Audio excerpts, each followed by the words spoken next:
Лейтенант-разведчик Даниил Маршев и его орден мужества посмертно. Туристические парадоксы и холодное лето 2022-го. Полукамушки – уникальная судьба Зеленодольской колыбели. Люди, события и явления, которые привлекли внимание команды «7 дней» на этой неделе. Здравствуйте! В эфире «7 дней». В студии Тимур Бекмурзин. Смотрите сегодня. Это был удивительный светлый человек. То есть с первых дней службы в части он просто поражал своей прямолинейностью, упертостью. Он был настоящим, действительно таким сильным человеком и настоящим воином. За мужество и отвагу офицер-разведчик Даниил Маршев и орден мужества посмертно. Снег впитался в землю, дождик прошел. Надеемся на хороший урожай. Завод тоже готовится, ремонтный цикл идет полным ходом. Санкции с ходом не помеха. Что посеем и что пожнем в 2022-м. Наши съемочные группы сегодня побывают на 20 праздничных площадках, а до праздника мы уже отсняли порядка 15 материалов. Самое главное, нужно слушать режиссера, по его команде работать. Наш День Победы, 9 мая, ТНВ, по ту сторону экрана.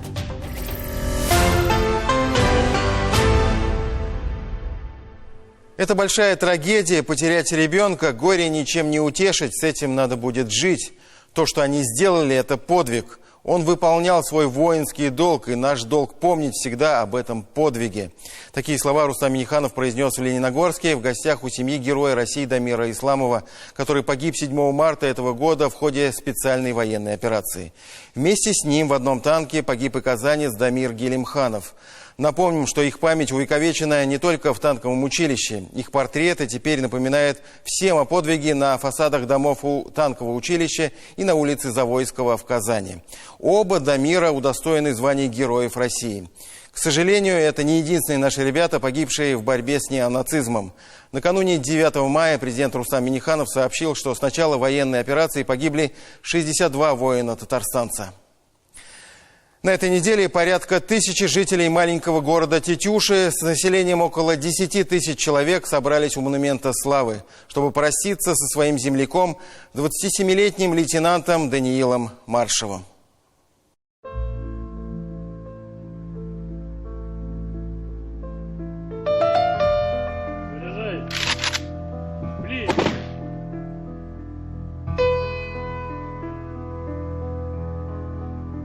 На последней партии он всегда сидел вот здесь вот.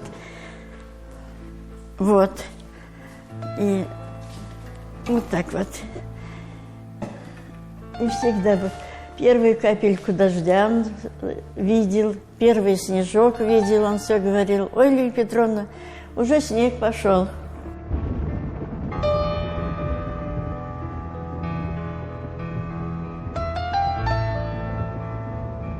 Тетюшская школа номер 1 носит имя Героя Советского Союза Павла Ханжина. Учительница начальных классов Лилия Петровна Костюнина, уже пенсионерка, но и сегодня с удовольствием заходит в тот самый кабинет. Очень давно принимала ребятишек в этот же класс. Сегодня ее пригласили в родную школу, чтобы вспомнить одного из запомнившихся учеников Даниила Маршева. В 2001 году он вошел в этот класс первый раз. Первый класс был большой, 32 человека, но очень дружный. Мальчишка веселый, как сегодня вот говорили про его улыбку. Вот прям озарял он.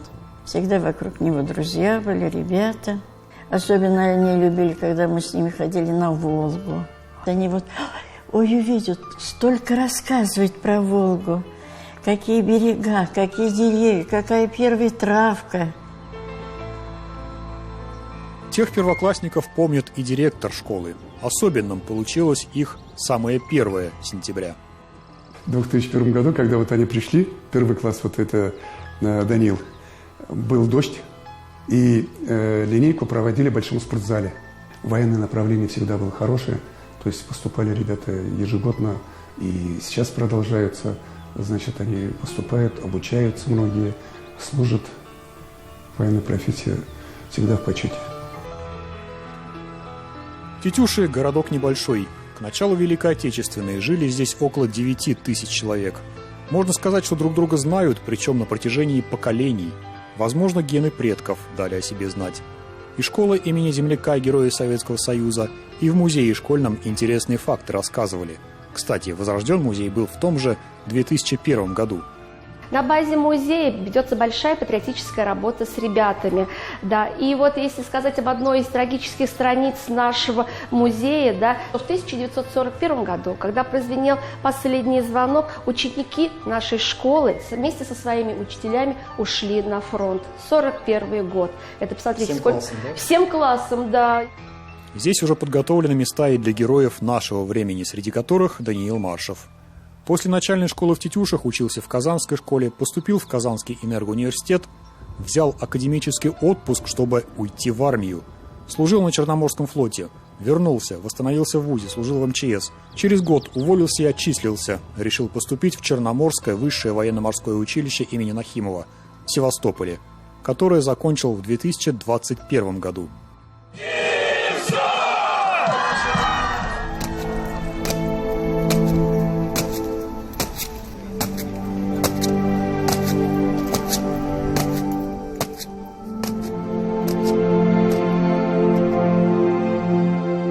Погиб 5 мая в процессе специальной военной операции на территории Украины. Попрощаться пришли не только жители Тетюш, приехали из других городов, в том числе из Севастополя. Орден Мужества и памятное письмо от командования части, цитата, «в знак безграничного уважения и памяти о сыне».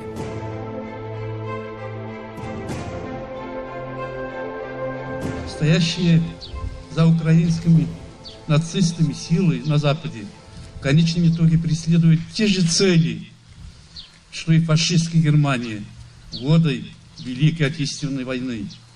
Порабощение народов нашей великой Родины.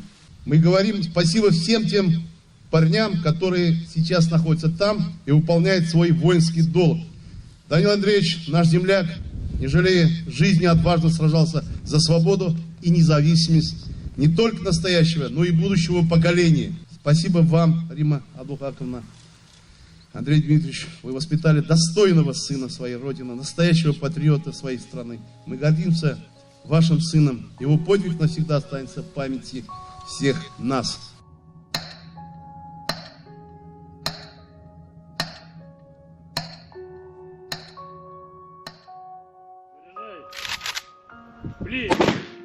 Это был удивительный светлый человек. То есть с первых дней службы в части он просто поражал своей прямолинейностью, упертостью, честностью. То есть был душой компании. Он был, да, считаю, не хочу громких слов, но настоящим, действительно таким сильным человеком и настоящим воином, который преодолевал все трудности сам с детства. Светлая ему память. Даже не друг, а брат. Как он говорил, брат только от другой мамы. Это его любимая фраза была. И мне всего лишь 27 лет, а я уже потерял друга, лучшего друга на свете. Даже не знаю, как быть дальше. Живу в городе Герой Севастополя, а все напоминает о нем. Больно очень осознавать то, что его больше рядом не будет. Дружили с детства, дружили с садика. Он всегда нес с собой свет, он всегда нес с собой улыбку, позитив. Самое первое знакомство, когда я пришел в садик, совсем никого не знаю, и наш Данька Маршев подошел ко мне и, так сказать, повел за руку ко всем ребятам. Он всегда являлся вот таким человеком, который может соединить и сплотить людей вокруг. Молодец он. Я, например, горжусь им.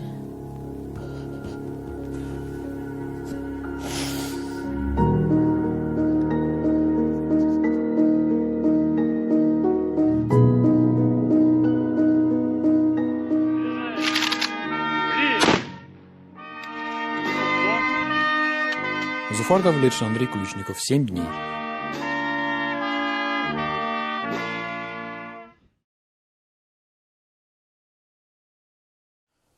Без потерь не бывает побед. Как бы больно и тяжело не было, этот факт нужно принять. Это сейчас актуально и в ситуации с военной операцией, и в ситуации с экономикой. Причем, что касается боевых потерь, помимо осознания боли, утраты и сочувствия близким, есть еще и понимание того, что они не напрасны, отданные за нас молодые солдатские и офицерские жизни. Их подвиг священен. В России и в Татарстане никто в этом даже не сомневается, по крайней мере, в кругу людей, с кем мне приходится общаться. А раз дело наше правое, мы непременно победим. С экономикой все сложнее, как мы уже говорили, хотя и санкционный блицкриг Запада против России явно провалился, в то же время мы здесь все еще в позиции обороняющихся. Заметных достижений не так много, объективности ради, но есть направления, в которых мы можем развить успех. Прежде всего это касается сельского хозяйства. В этом году в России, по заявлению ряда экспертов, ожидается очень даже неплохой урожай. А с учетом мировой ситуации с продовольствием, к посевной сейчас особое внимание. В республике посевная продолжается, а в некоторых районах она уже близка к завершению.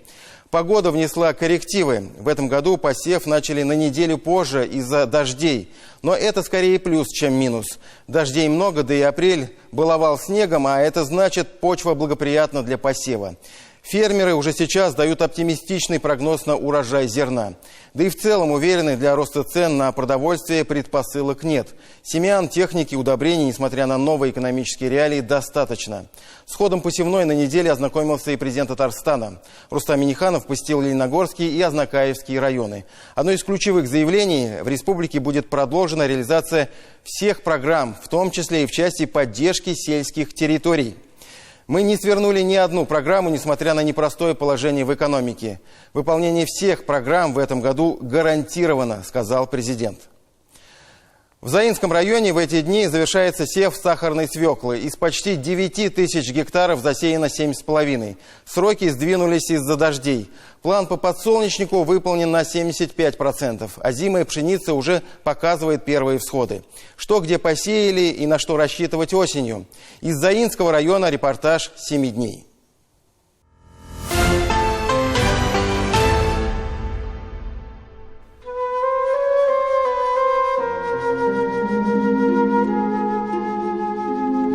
Где-то посевная в самом разгаре, где-то она еще не стартовала, а здесь, в Заинском районе, она уже близится к завершению. В этом году она стартовала чуть позже из-за погодных условий, но это все равно лучше, чем засушливый май прошлого года. А вот заснеженная весна сыграла агрономам на руку. Выкапываем 11 семян, замеряем между ними расстояние и делим на 10.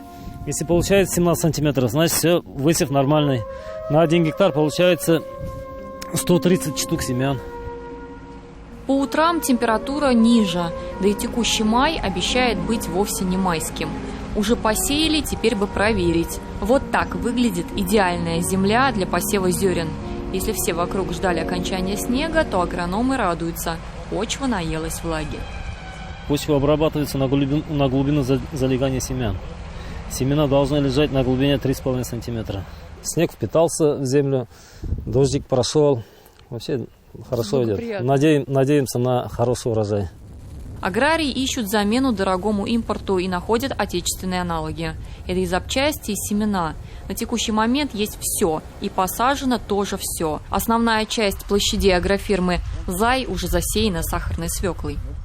Вот этот массив 484 гектара. Посеяли тут они 150 гектаров. Вообще на нас пока ничего не сказалось. Мы как работали, так и работаем. Наши семена все завезли. Удобрения, основное удобрение внесли с осени. Калий, фосфор. Сейчас вносим предпосевное. Потом еще у нас азот предусмотрен на междурядную культивацию. Все удобрения, все есть. Семена, все есть. Все заранее привезено. Агросила холдинг работает. Заранее все по плану. То есть без сахара не останется? Не останемся, сахара много. Еще одно подтверждение того, что сахарный ажиотаж марта всего лишь искусственно созданный. В этом году в Татарстане точно должны собрать достаточное количество сахарной свеклы. В Заинском районе 9 тысяч гектаров засеяны больше, чем наполовину. Тут же Заинский сахарный завод, чтобы покрыть внутренние потребности и чтобы отправить более 50 миллионов тонн на экспорт. Завод тоже готовится, ремонтный цикл идет полным ходом. Все запчасти, необходимые, значит, для подготовки завода, закуплено, слава богу. Там где-то примерно 15 тысяч тонн еще сахарного песка в остатке было. Завод отпускает по 48 рублей. От 48 до 52 рублей. А раньше сколько было? Тоже так же? Тоже так же, потому что ФАС контролирует. Пришло время и подкормки озимых культур. Здесь их 15 тысяч гектаров. Основной четырехпольный севооборот – это у нас озимая пшеница. После озимой пшеницы в районе сеется сахарная свекла. После сахарной свеклы сеется ячмень. После ячменя обязательно сидеральный пар. Поэтому вот в нашей площади 9 тысяч гектаров сидеральной пара. Они уже тоже мы 3 тысячи гектаров посеяли. Первые всходы получили. Вот мы сейчас находимся вот на поле озимой пшеницы. Вот после сбора урожая здесь на следующий год будет сахарная свекла. А вот поле, которое раньше мы были, там сахарная свекла у нас посеяна, там обязательно уже будет ячмень. Все автоматизировано, но внимательность не всегда доверяют машине. Аграрии, что называется, вручную проверяют точность попадания подкормки. Это только кажется неважным. Любой отход на миллиметр и всходом уже может не хватить места для полноценного цветения. Вот если обратить внимание, вот я рукой показываю, у нас посеяно так. Вон, видите, идет агрегат, пассивный агрегат. Мы уже диагональю его подкармливаем. Это сделано для того, чтобы было меньше потерь стеблей, меньше было. План по подсолнечнику выполнен на 75%. Проверяют и озимую пшеницу. Фермер Олег Умнов, не стесняясь, демонстрирует, что посеяли, и сразу объявляет, что пожнут в итоге. Земля влажная, влаги много. 1, 2, 3, 4, 5, 6 стеблей будет. 6 колосьев будет. Если семена все были куплены заранее, то с техникой немного сложнее. В хозяйстве агрегаты в основном импортного производства. Запчасти на них дорожают согласно курсу доллара и не снижаются вслед за ним. Если даже поставки сельхозтехники из-за рубежа не прекратятся, то цены на нее вырастут под воздействием курса или надбавки за риск. Однако, как известно, там, где убыло, там и прибыло. Очень удобно. Вот в этом году впервые у нас минеральные удобрения оказались даже дешевле, чем, значит, зерно. Если по тонне. До предыдущих годов всегда минеральные удобрения были дороже пшеницы или ячменя.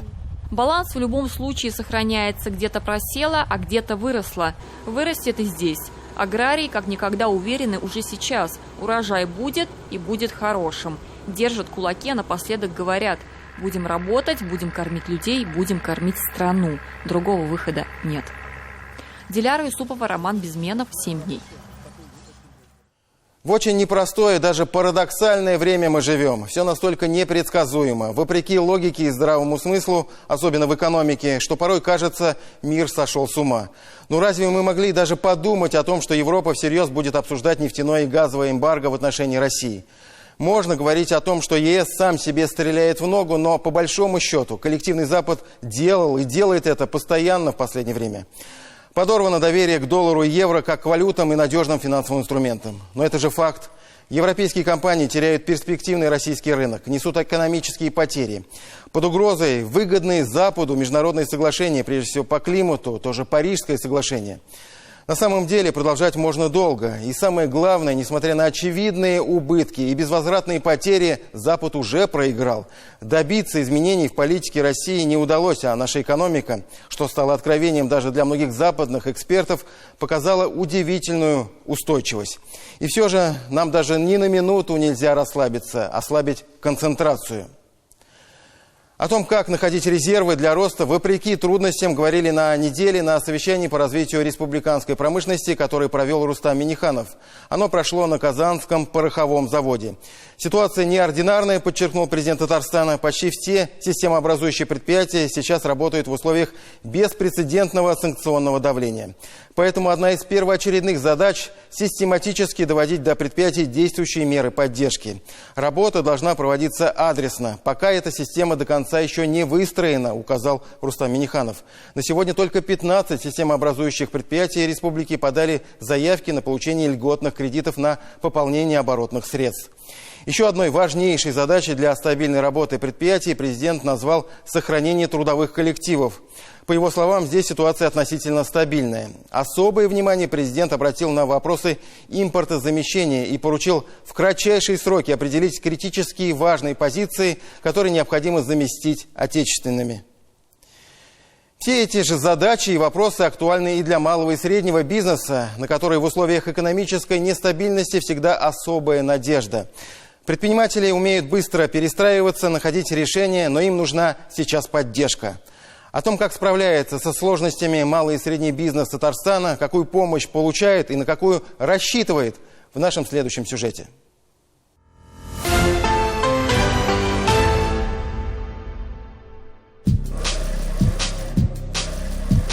Даже вот этот пинцет, и тот с Китая везет, у нас не делается. Хотя бумага наша, целлулоза наша, люди наши, электричество наше, станки, уже куплены они у нас в России, да, и вдруг бах. Все, что хозпринадлежности, они самые первые подорожают, начиная с салфетки там. Порой кажется, из этого порочного круга не вырваться. Выросла стоимость продуктов и салфеток, приготовьтесь в ресторане выложить за блюдо на 20-30% больше. Подорожали импортные нитки и ткани, значит, за футболку теперь придется заплатить. Впрочем, стоп, давайте разбираться. Сделаем в этой цепочке несколько шагов назад. Салфетки. Есть ли объективные причины для повышения их стоимости? Еще какие, рассказывает нам их производитель Роман Кабанов. Ведь за 1 килограмм сырья, бумага основы, теперь приходится платить больше на 40%. До Нового года было 105 рублей, сейчас 140. Возникает только вопрос, почему? На каком основании? Ведь производят сырье на отечественных заводах. Раньше часть его шла на экспорт. Сейчас очевидно, что эти поставки перенаправлены на внутренний рынок. Значит, цена по логике должна падать, а не расти. Предприниматель Роман Кабанов задается риторическим вопросом. Когда в стране будет порядок? Когда, наконец, ударим по рукам спекулянтам? Все сырье сегодня, оно все стало предоплаченное. То есть его нужно, во-первых, его стало мало, его нужно столбить заранее. Мне бы хотелось обратиться к нашим, скажем так, отцам-командирам, чтобы они наконец-то обратили внимание на нашего внутреннего производителя и сделали более доступными вот эти вот наши финансы. Здесь вообще, в принципе, проработки там новые модели, то, что будем запускать сейчас на лето, там, футболки, в основном женские футболки.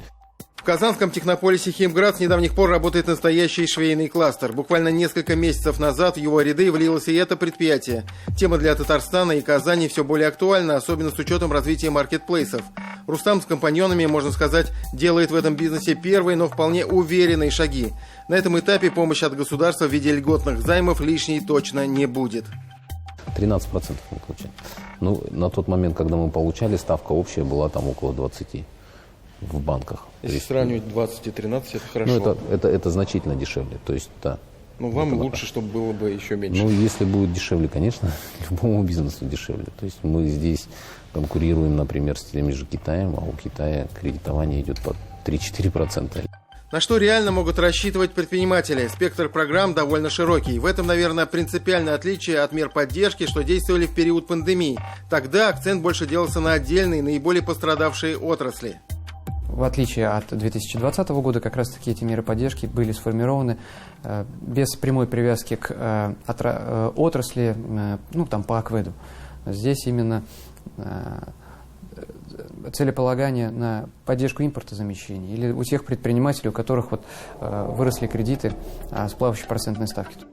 Сегодня подведомственный Минэкономики и Фонд поддержки предпринимательства реализует 7 микрофинансовых программ, ставки по которым составляют от 0,1% до 13,5%, суммой до 5 миллионов рублей на срок до 3 лет.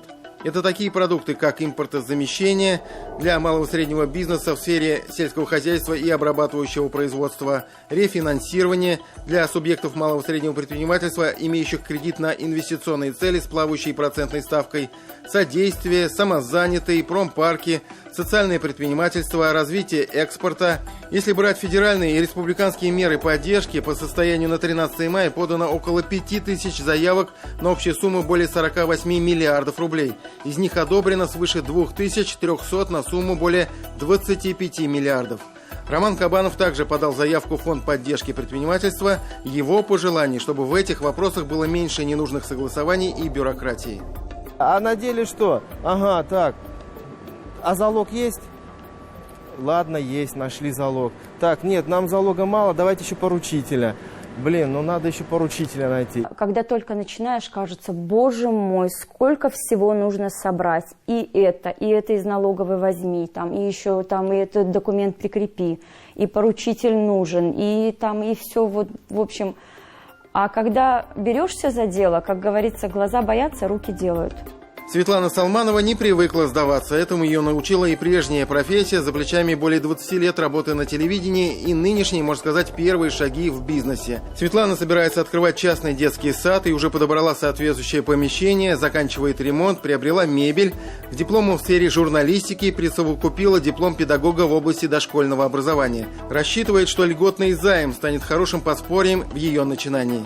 Да, если бы эти процентные ставки были бы ниже, конечно, это было бы круто. Но, может быть, все идеально сразу не бывает, и что-то изменится.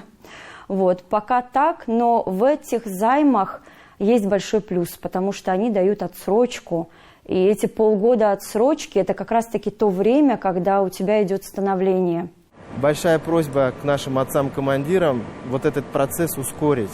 Деньги есть в стране, есть, никуда они... То есть, Че на них сидеть?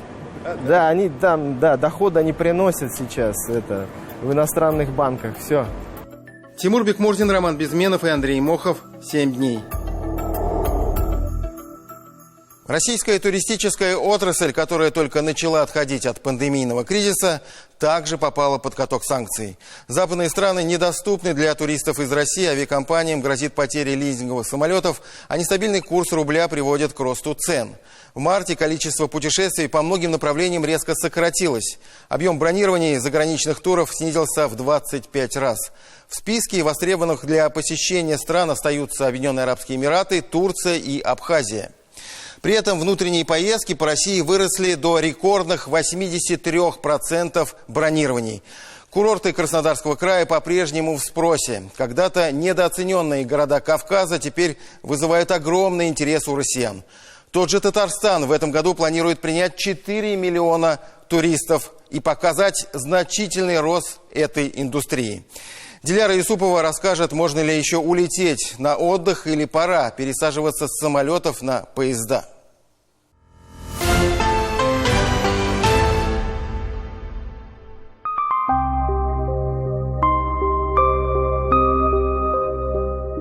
Небо схлопнулось для российского туриста. Вот так в одночасье под угрозой приземления оказались все зарубежные пассажирские самолеты в России. И тут же многие авиаперевозчики зарегистрировали значительную часть самолетов в российском реестре. На дворе май, самолеты летают, самолеты прилетают, но только в определенную сторону. Несмотря на то, что сезон только начался, в аэропорту много народу и на внутренние, и на международные рейсы. Давайте посмотрим на табло, куда сегодня мы с вами могли бы улететь. Ну, не очень большой выбор. Это Дубай, международный рейс, и Турция. Из российских курортов нам предлагается пока Сочи и Минеральные воды.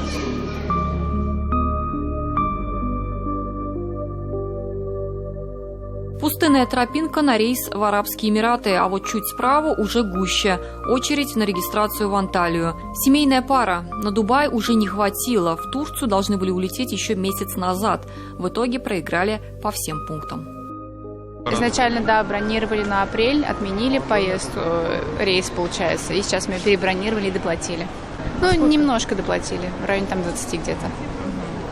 Вдвоем? Да, на двоих. На каждую по 10 где-то плюс.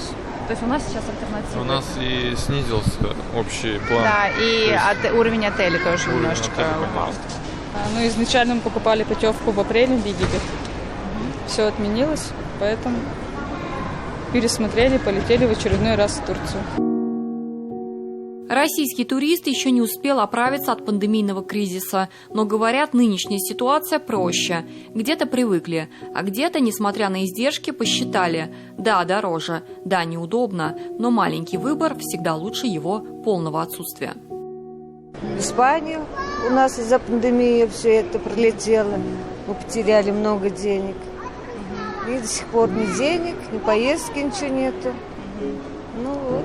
В прошлом году тоже не получилось. взяли мы опять-таки в Турцию. За 2 дня, что ли? За 2 дня отменили. Отменили, и у нас опять все это пропало. Мы экстренно переделали в Сочи. Сейчас единственной возможностью напрямую улететь в Европу являются рейсы сербского перевозчика. Билеты в Белград в ближайшие дни можно купить минимум за 38 тысяч рублей. Другой популярный пересадочный пункт – это Стамбул. Цены на авиабилеты туда в одну сторону стартуют от 33 тысяч рублей. Попасть в Европу можно, правда, скорее не на отдых. Европа немножко просыпается. Наверное, сейчас возможно открыть визы и в Испанию, и в Италию, но все же есть ограничения по туристическим поездкам. Визу можно открыть, но в основном вот страны, они предполагают въезд или учеников, ученические визы, и какие-то гостевые, вот такие. Люди спешат бронировать и даже вносят залог за путевку в половину от общей суммы, но доплачивать все равно придется. В среднем 70 тысяч на человека. Я вспоминаю далекие годы, да, вот было где-то семья раньше ездила на $1200, двое родителей, 2 родителя и маленький ребенок, $1200. Сейчас $1200 это, сколько, давайте среднего возьмем, это где-то 100 тысяч, да, 100 тысяч вы сейчас возьмете очень скромный. Можно взять спецпредложение и так далее. И сейчас покупали все-таки за 40 тысяч на человека будет очень скромно, а вот 70 уже более-менее. Впрочем, закрытие границ дало толчок к развитию внутреннего туризма. Внутренние поездки в марте выросли до рекордных 83% бронирований. Миллионы людей буквально заново открыли для себя страну, а возможность вернуть часть затрат по программе туристического кэшбэка добавила популярности. Но и там не все так однозначно. Внутренние, там не так все просто. Во-первых, Сочи, они, там просто все забито, и это единственное место на юге, куда можно долететь. Да, остальное все доступно. Автобусы, железная дорога. Крым побаиваются, честно сказать. Да. Интерес вызывает Кавказ, минеральные воды. Но там не все отели подтверждают. Санатории забиты обычно загодя. И сложности с местами, поэтому... это все в таком пусконаладочном режиме, потому что это все впервые. Например, те же чартеры на Кавказ, на Северный Кавказ, они впервые с этого сезона. Да, это интересно, там неплохая цена. Вырос интерес и к татарстанскому экскурсионному туризму. В пик лета его, конечно, перебивает море, но повысился спрос на тур выходного дня. Это Казань, Свияжск, Болгар и Елабуга. Если вести про прием в Казани, то есть дорожает питание, дорожает отели, причем сильно. Дорожает автобусное обслуживание, услуги гидов, все растет в цене. Это, конечно, сказывается на конечной цене продукта. Нам это все сложнее продавать, то есть приходится... Мы не можем повышать свою рентабельность только за счет своей рентабельности, как-то скидки какие-то делать. Да? Все сложно. Гостиничный бизнес тоже бьет тревогу. На неделе представители бизнеса собрались, чтобы решить вместе, куда им двигаться дальше и как. Да, есть определенные минусы по введенным также санкциям. Это касается событий, которые могли бы проводиться в отелях. Это связано с конференц-залами, с питанием.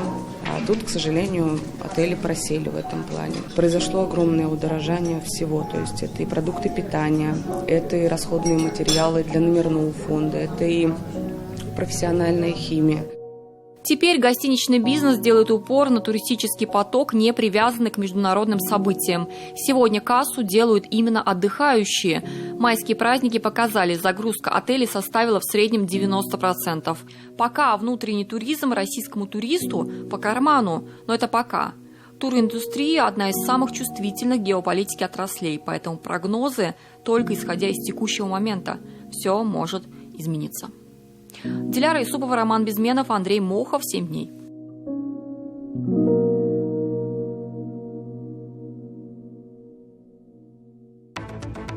Мы продолжим программу через пару минут. Смотрите далее. Наши съемочные группы сегодня побывают на 20 праздничных площадках, а до праздника мы уже отсняли порядка 15 материалов. Самое главное, нужно слушать режиссера, по его команде работать. Наш День Победы, 9 мая, ТНВ, по ту сторону экрана.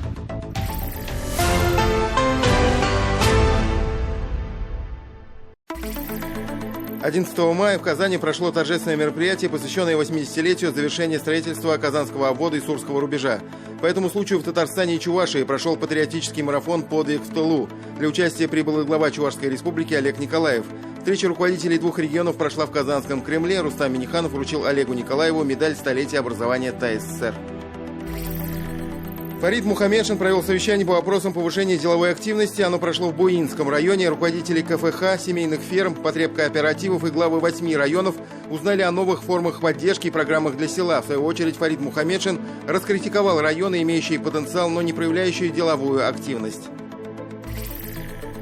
В Казани открыли барельеф Бориса Тихомирова. В церемонии принял участие Рустам Минниханов. Памятную доску установили на фасаде здания Гипро-НИИ «Авиапром» на улице Дементьева. Здесь Борис Иванович проработал ровно полвека.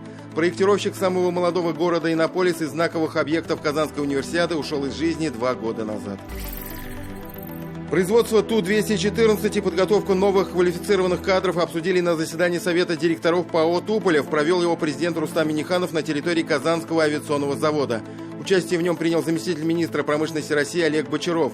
Сначала участники осмотрели завод и ознакомились с ходом его реконструкции и технического перевооружения. Побывали в сборочном, агрегатном цехе, инженерном центре и лаборатории.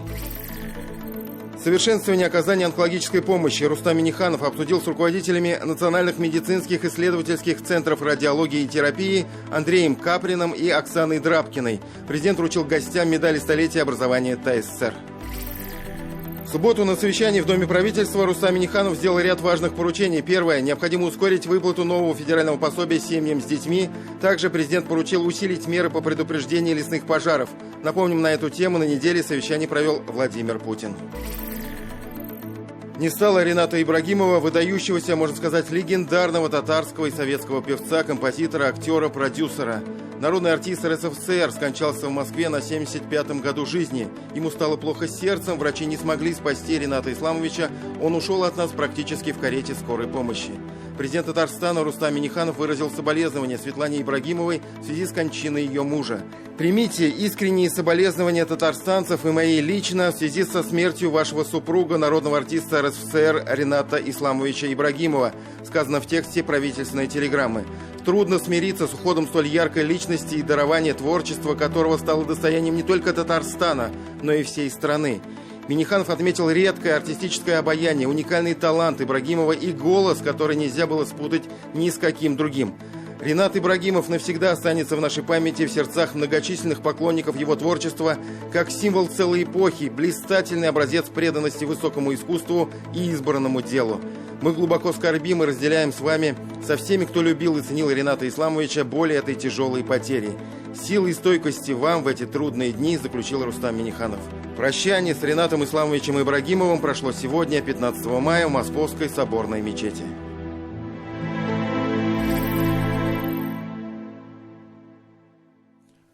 Хорошие новости из Зеленодольска. Исторический квартал Полукамушки ищет своих инвесторов и потихоньку их находит. В 2020 году, как известно, была полностью отреставрирована первая линия квартала по улице Энгельса. Она осталась жилой, и живут там сейчас жильцы именно исторические, те, что и жили прежде. Остаются еще 18 домов, судьба которых определится, возможно, уже через несколько недель. Пройдут торги, средняя стоимость дома 1 миллион 100 тысяч рублей. Правда, любому инвестору потребуется еще несколько миллионов на то, чтобы привести дома в божеский вид. Посмотрите сами, как выглядят сейчас эти дома. Полусгоревшие, полуразвалившиеся. Вторые этажи домов нужно восстанавливать практически заново. Однако инвесторы уже нашлись, и 2 дома уже приобрели законченный вид. Осталось лишь определиться с тем, какими функциями они будут наделены. Вариантов немало. Магазин, галерея, пекарня, кафе, музей. Жизнь подскажет. У каждого здания в Полукамушках будет свое лицо и своя функция. Такова концепция. Это новое общественное пространство города, новый центр. Если хотите, место притяжения, как горожан, так и туристов. Полукамушки – уникальный проект ревитализации, то есть оживления исторической городской среды, которая еще несколько лет назад была обречена и могла погибнуть под ковшом экскаватора. Об уникальной судьбе Зеленодольской колыбели Михаил Любимов.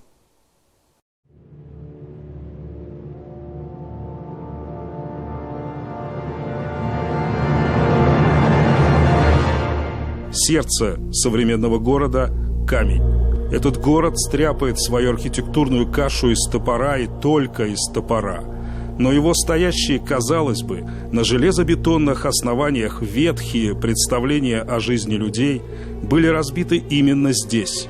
Разбиты о полукамушки. Это все в прошлом. Никаких новостроек, никаких многоэтажек на этой территории не будет. Исторический квартал Полукамушки будет восстановлен в первозданном виде. У нас на это есть воля, сила. Городозащитники, архитекторы, краеведы, жители города. 7 лет назад Полукамушки вытаскивали из очереди в крематорий буквально всем миром. Альтернатива хорошо видна здесь по периметру. Железобетонными квадратными метрами собирались тогда засеивать эти поля. Культурное наследие считалось препятствием для развития города. Идолом и богом был рост. Рост и единообразие. Людей выселить, дома снести, еще один торговый центр и еще пару жилых безликих коробок. Стремление к вершине, за которой, однако, пропасть.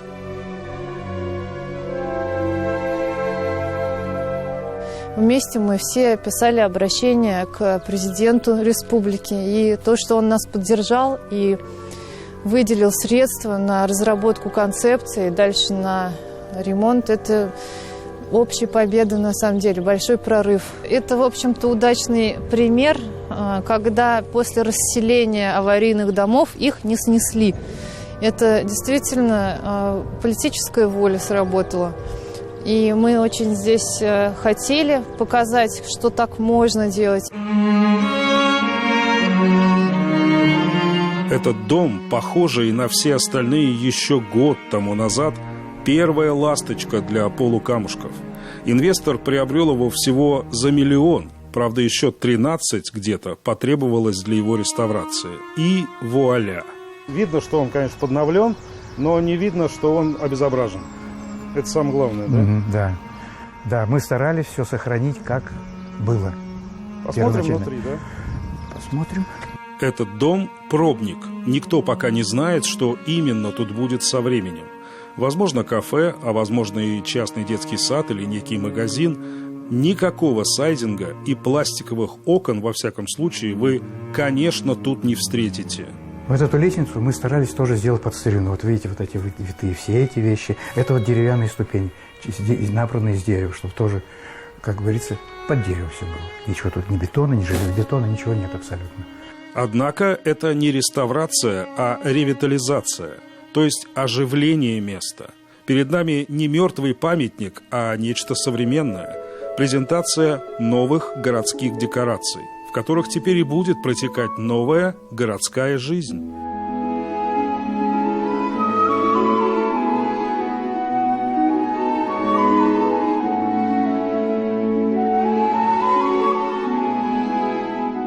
Зримые перемены в Полукамушках не один этот дом.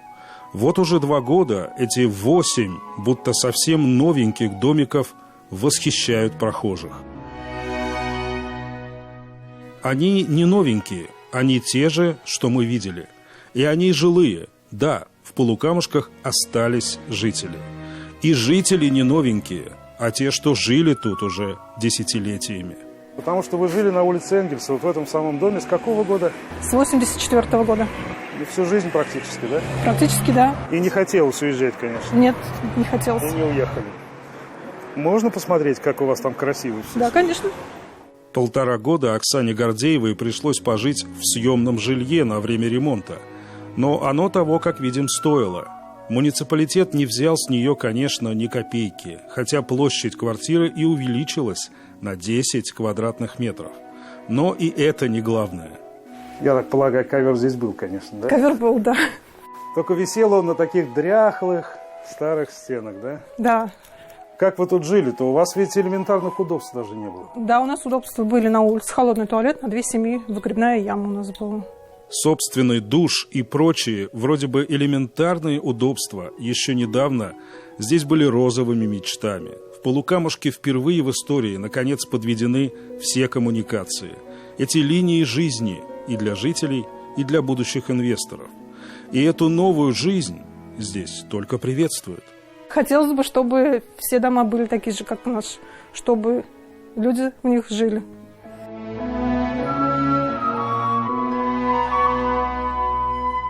Что же это за новая жизнь такая? Есть концепция.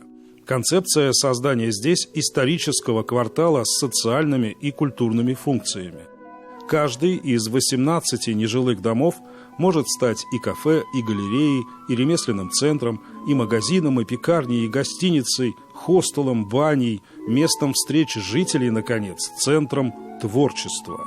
Собственно, и центр города, во всяком случае центр смысловой, будет теперь именно здесь. Стало понятно, что в городе нет такого тихого центра. За таким тихим историческим центром с кофейнями, с галереями, с музеями, с детскими центрами люди ездят в Казань. Была задача здесь как раз такое место создать. Но мы так предполагаем, что как-то, может быть, не географический, но какой-то смысловой центр теперь в городе будет именно здесь. Да? Хотелось бы, чтобы он был здесь. Людям нужны места, чтобы собираться, чтобы обсуждать общие дела, связанные с городом. То есть такой многофункциональный квартал будет. И очень хочется, чтобы в квартале открылась кофейня какая-то здесь. Да, мы по запросам, когда концепцию разрабатывали, мы это услышали, запрос такой от жителей, он есть. Частного детского садика не хватает. Не хватает каких-то таких городских функций, которые есть в Казани, например, а в Зеленодольске нет. Это тоже, в общем-то, уже большой развивающийся город. Пока все приценивают, смотрят условия, но интерес большой. Я надеюсь, что действительно сюда зайдут какие-то предприниматели и новые функции начнут сюда примеривать в этот квартал. Главное, что появились люди. 2 дома уже проданы.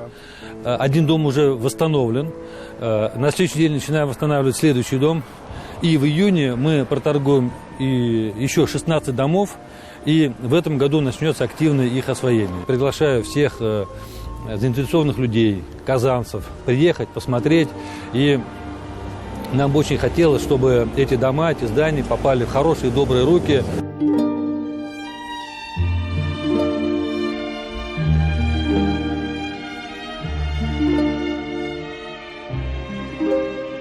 И все это лишь пробный полукамушек. Вот эту ревитализацию, это оживление наших жилых, но неживых и безликих городов ждут сегодня и другие территории. Полукамушки – это в первую очередь тектонический сдвиг в нашем сознании. Это наш побег из тупикового черного квадрата, из той самой пропасти, перед которой окажется наше сознание и наша культура, взобравшись на эту многоэтажную вершину из железобетона.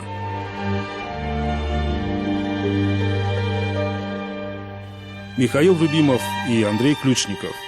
7 дней.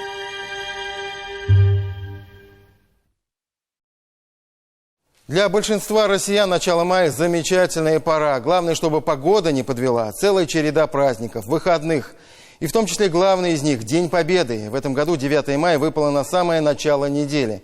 Сейчас уже могу выдохнуть и сказать с удовлетворением, неделя началась прекрасно. Праздник удался. Говорю это с особым чувством еще и потому, что для нас, для ТНВ, каждый 9 мая, помимо того, что это самый главный, самый чтимый праздник, это еще и своеобразный тест на профпригодность, на зрелость. Мы редко приоткрываем завесу тайны нашей телевизионной кухни. Все-таки зрителю не обязательно это видеть и знать. Ему важно получать красивую, как у нас говорят, вкусную картинку. А все эти нервы, сложности, телевизионные нюансы пусть остаются за кадром. Но иногда это полезно и интересно увидеть. 9 мая на ТНВ. Как это было в репортаже «7 дней».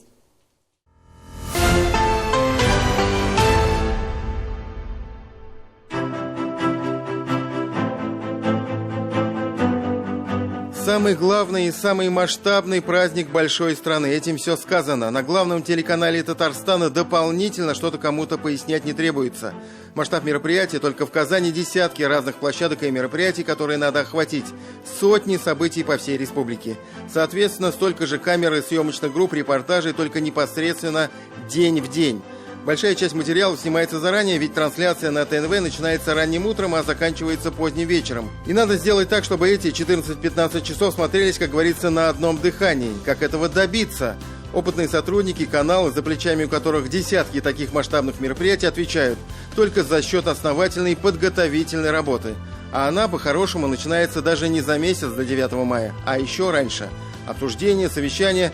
Нужно определиться с местом для размещения передвижных телевизионных станций, откуда будут работать выездные студии и вестись трансляция. С каждым годом они могут меняться в зависимости от программы и праздника. В этот раз это уже знакомые нашим техническим специалистам, можно сказать, наработанные точки для ПТС. Накануне праздника Сергей Петров, наш технический директор, может сказать, какой арсенал оборудования будет задействован. Только в Казани это 42 телевизионные камеры, 3 ПТС, 5 беспроводных передатчиков для освещения шествия бессмертного полка, несколько квадрокоптеров. Люди у нас как бы уже работают достаточно давно. Они готовы, потому что очень большая предварительная работа. Только за счет этого, потому что с кондачка, скажем, это не сделаешь. Потому что надо сначала все точки осмотреть, посмотреть уровни сигнала везде, подключить оптическое волокно везде. Для новостей ТНВ рабочий день начинается с самого раннего утра. Сырья Хабибулина, шеф-редактор службы новостей, 18-й раз подряд встречает 9 мая на работе. Говорит, несмотря на солидный опыт, всякий раз в волнении присутствует, но это такой приятный мандраж.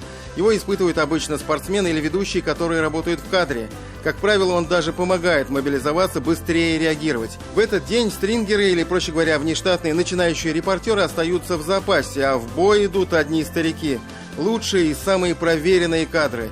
Помощь корреспондентам в Казани, все корпункты ТНВ на территории республики, некоторые региональные телекомпании. Только так можно собрать всю палитру праздника. Наши съемочные группы сегодня побывают на 20 праздничных площадках, а до праздника мы уже отсняли порядка 15 материалов.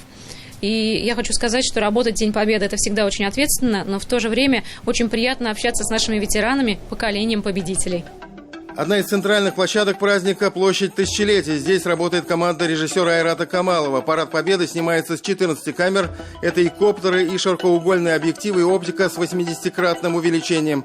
Все для того, чтобы передать зрителю весь масштаб и грандиозность праздника и одновременно его эмоции и мельчайшие детали. Все эмоции лайв, все движение в лайв и так далее. То есть в этом и есть основная прелесть телевидения, основная прелесть работы в прямом эфире. Это сам прямой эфир. Парад, в первую очередь, эмоции. Порой бывает прям этот взгляд, они смотрят в трибуну, и трибуна смотрит на них, и этот магнетический огонек между ними, прямо искра, она проскальзывает, это видно. Выездная студия с Алмазом Гафиятовым и Розой Булатовой. В эфире сочная картинка с красивыми ведущими. За кадром непростая и кропотливая работа целой команды профессионалов под руководством режиссера Лейлы Латыповой, которой помогает целая бригада операторов, техников, звукорежиссеров, ассистента режиссера. Самое главное, нужно слушать режиссера, по его команде работать, при этом еще нужно вспоминать текст, при этом улыбаться и рассказывать как раз о сегодняшнем дне.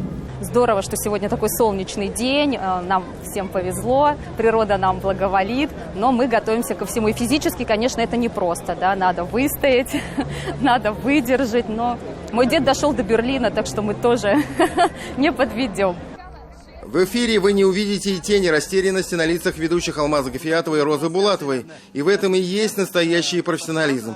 А в этот момент за кадром, примерно за несколько минут до выхода в прямой эфир... Ну да, вот посмотри, вот они все сзади сидят, они все встанут и пойдут через них.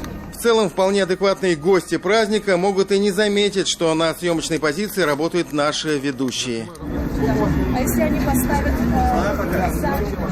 Ограждение спасает, но иногда функции бодигарда приходится брать на себя даже хрупкой Насте Дахне. Она по специальности вообще-то звукорежиссер. Мы чуть не подрались вот недавно с одной женщиной. Я ее не пускала просто, она говорит, не толкайте меня. Но вы на эфире это никак не сказалось? Ну, нет, она не успела пробежать. Это большая команда режиссеров, звукорежиссеров. Мы все, мы видны в кадре, а за нами огромная армия. Это профессионалов, армия профессионалов, и это внушает уверенность. Что происходит за кадром, зритель не видит. Зритель получает только самую красивую, самую вкусную картинку. Это наш труд, труд наших операторов, наших звукорежиссеров, наших режиссеров, наших ведущих, которые, конечно же, работают вместе, сообща, организованно. Благодарю. Извините. Все происходит. Это, наверное, те редкие журналистские удачи, которые происходят в формате онлайн, прямо здесь и сейчас. И наш зритель, конечно, это тоже видит, что мы работаем прямо вот с отдачей, прямо в прямом эфире в эту минуту и в эту секунду. И ведущие при этом совершенно не смутились тому, что вокруг них начинает образовываться толпа людей, что люди начинают подходить, собираться и, в общем, отлично отработали. Нашествие бессмертного полка можно увидеть все сразу. И журналистские удачи, редкие эмоции, ценнейшие свидетельства, подлинные истории подвига наших воинов в Великую Отечественную войну рассказывают сами потомки героев. Все в прямом эфире. Ведущие Иван Остроумов и Луиза Закирова работают не первый год, но для них каждое 9 мая открывается по-новому. Меня поражает то, что люди, которых мы берем интервью, они знают военный путь своих дедов, своих родителей, очень гордятся своей страной. И, естественно, мы не вправе забывать это событие и наших героев. Большая команда телеканала, который совместно делает этот большой эфир, делает все возможное для того, чтобы нам, ведущим, было комфортно всем тем, кто работает вместе с нами. Конечно, День Победы и акция «Бессмертный полк», который сегодня, наконец, проходит в офлайн формате, когда тысячи казанцев могут выйти на улицы с портретами своих героев, не может не радовать и придает еще какие-то дополнительные силы и возможность трудиться. Весь ход бессмертного полка зрители телеканала «Новый век» могли увидеть во всех подробностях и ракурсах. На протяжении более 2 часов его шествие снимала ПТС с 21 камеры.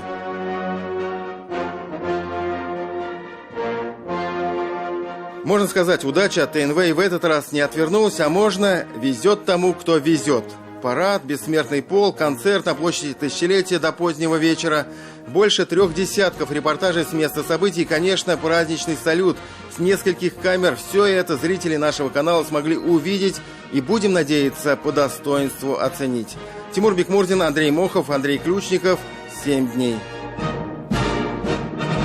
На этом у нас все. Всем наилучшие пожелания. Встретимся через неделю. До свидания.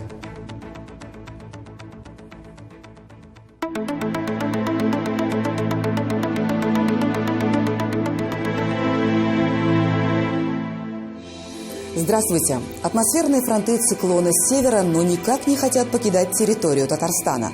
Отсюда и колебания температуры, дожди, пониженное атмосферное давление и порывистый ветер. О погоде на ближайшие 7 дней прямо сейчас.